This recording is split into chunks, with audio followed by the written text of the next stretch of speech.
Today, we are taking a deep dive into the incredibly complex story of Cuba. It's a nation defined by a revolution, one that promised justice, dignity, and a much brighter future. But today? Well, today the island is caught in a deep crisis of blackouts, hunger, and a massive exodus of its people. So how on earth did we get from that promise to this reality? Right, so how did this happen? How did a revolutionary dream that truly inspired millions of people end up crumbling into a daily, grinding struggle just to survive? That's the real paradox here, and it's the core question we're going to unpack today. So to really get our heads around this story, we've broken it down into 6 key chapters. First, we'll look at what Cuba was actually like before the revolution. Then, we'll get into the powerful promises that fueled the change.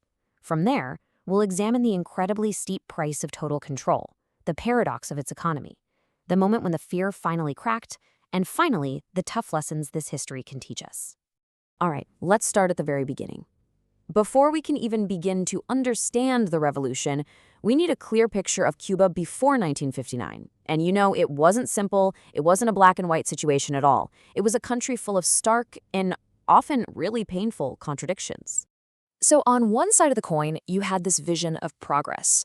Havana was this buzzy metropolis, a real magnet for business and culture, and it had a growing middle class. But you flip that coin over, and the reality was completely different. Once you got away from the city lights, you found deep-seated poverty just plaguing the countryside. And looming over all of it, especially after 1952, was the dark shadow of Fulgencio Batista's brutal and deeply corrupt dictatorship. And that right there sets the stage perfectly for the revolution.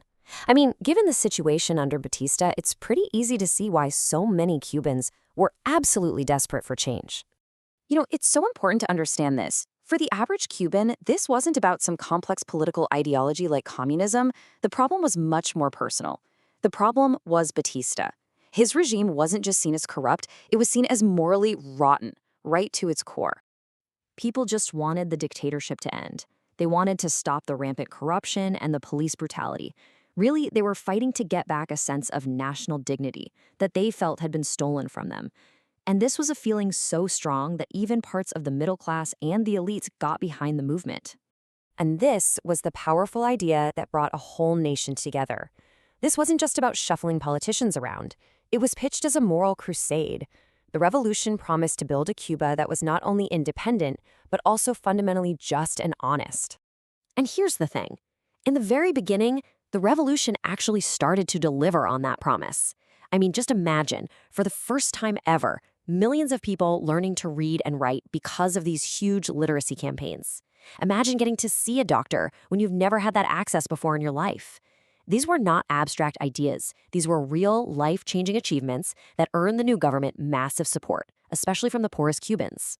But this is where the story takes a really tragic turn, because those early social gains, they came at an unbelievably high price, the complete and total loss of political freedom. Remember that core promise? Justice. It was the bedrock of the entire movement. But the kind of justice that showed up wasn't about individual rights or a fair legal process. No, it was the justice of absolute state power. The dream of a democratic Cuba with multiple parties just vanished, and in its place stood the iron fist of a one-party dictatorship. And this takeover wasn't messy or chaotic. It was coldly methodical. Step 1, get rid of all your political rivals. Step 2, silence the free press. Take over all the newspapers and radio stations. Step 3, crush any and all dissent, labeling anyone who criticized you as a traitor. And the final step, institutionalize this repression. Make it a permanent part of how the state runs for decades to come. Okay, so let's follow this thread from politics into the economy, because just like with politics, the revolution made these grand promises of prosperity for all.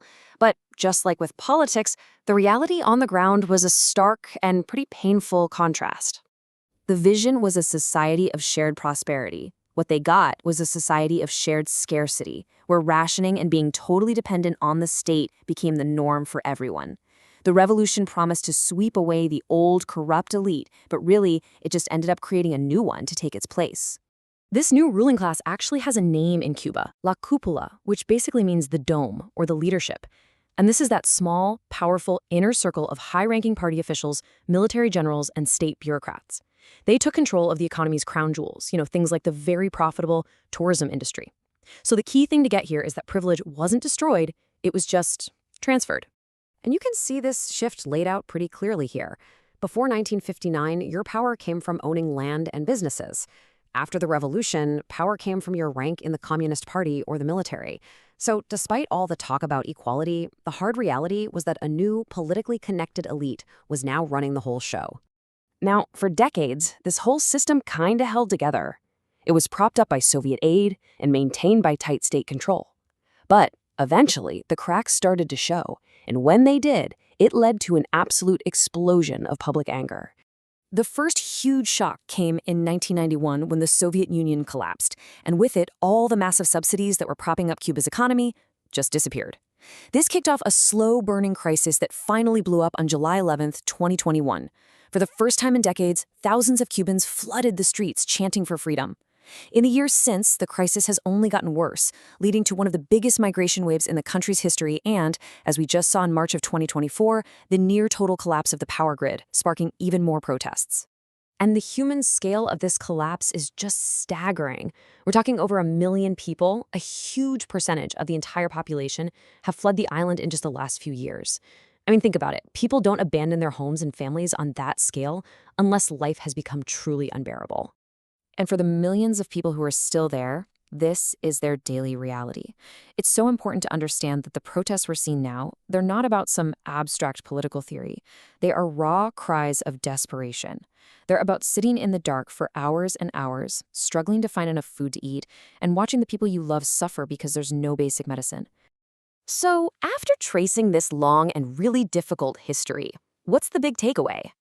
Well, the core argument here is that a revolution, just like any political project, can't be judged by its lofty promises. It has to be judged by its actual results.